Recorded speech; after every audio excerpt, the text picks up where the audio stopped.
So one of the things in this place is the ceilings had to swirl through the entrance, the living room, dining room.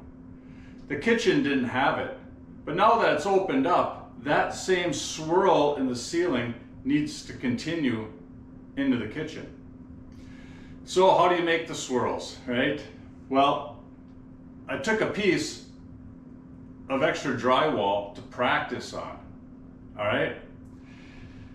And by practicing kind of getting the swirls right and then going to the ceiling, it didn't turn out too bad. Actually, a few things I learned. We applied it with the big 12-inch trowel thinly and then took a high-napped roller and went over it again to try and spread that out evenly. Then took nothing more than a little scrub brush with a handle and made the swirls. But we learned that we had too much mud on there, and you're actually building up mud as you were making the swirls. Now it turned out good. So now when we actually do the kitchen ceiling, we're gonna thin that mud just a little bit more, go with a regular roller, not apply it with a trowel first, and try just that roller on there. Should work. So I'll show you what the ceiling looks like now.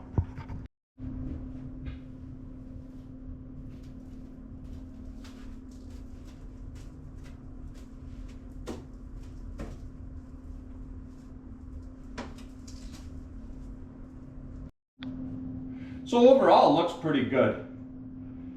And that's the way to practice on something first. Learn what you need to do, what not to do. So when you're doing the main ceiling, you do a pretty good job. Just another one of the things that has to get done on this project. Well, it's time to make some swirls on the ceiling.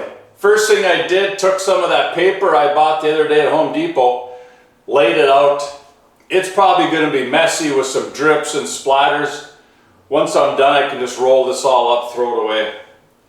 So what I'm going to do is take just some basic general purpose joint compound, and I'm going to put it in a paint tray.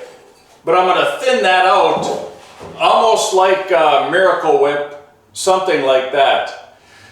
Use a roller, apply it to the ceiling as evenly as I can, and then come back with that little brush.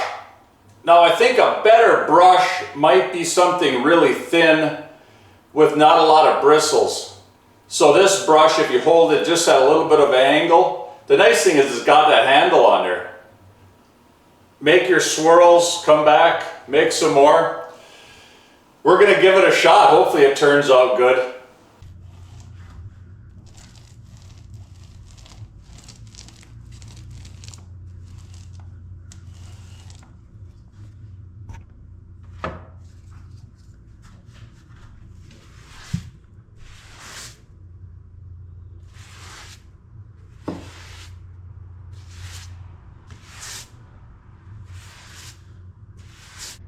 Go.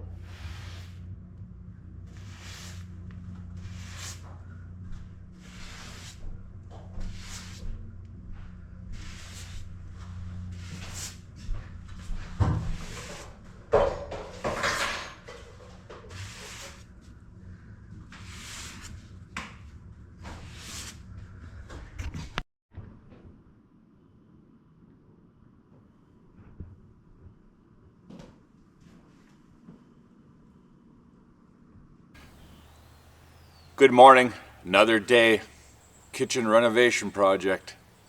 A little bit different today. Last couple days, a lot of wiring, a lot of pulling wires.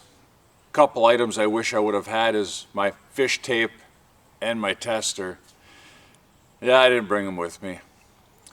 But making do with what I have here. It got done.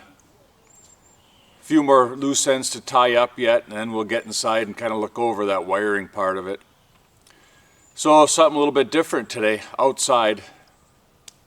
This door behind me, it's about had it, at the end of its life. So as long as we're doing everything else inside, it's time for a new door. So I picked up a new door at the Home Depot yesterday. I've been keeping my Home Depot runs just to one a day, so that's kind of good. So screen door will come off first, take the door out. Hopefully I'm not all day on this door project because there's still plenty to do inside. It's time to get after it. I've got this area cleaned out underneath where that door was, and the further I tore into it, the worse it got. This had been repaired before by somebody else when they put the last door in, probably. So this whole area was just hodgepodge together. Blocks of 2x4 stacked on top. That's what was supporting the door in this whole area. So what I did is I cut it all out of there, got a whole bunch of treated, gonna put it all back together.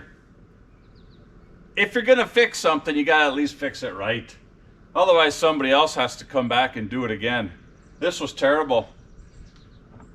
So we'll take the time, get it put back together. This time it'll be done right.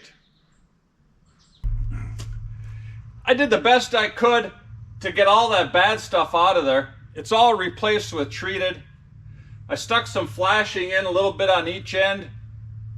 Door's gonna sit on some flashing to get that water down the building, away from the wood itself. Everything's covered now, it's all treated. Let's hope the door goes in there good because it's, yeah, of course, it's starting to rain. Got a bad thunderstorm coming. I got maybe 10 minutes. Hopefully that door slides right in there. See what happens. The door project is pretty much complete now. I did add another layer of treated to bring that out even with the siding. Put some more flashing over the top of that just to try and keep all that moisture away from that sill and rim area. And again, whoever fixed it last time just put no effort into it. It wasn't good. This should last for a while now. And next year's upcoming project is to get rid of these steps here and put in an actual deck. That'll also help keep that moisture away from the house itself.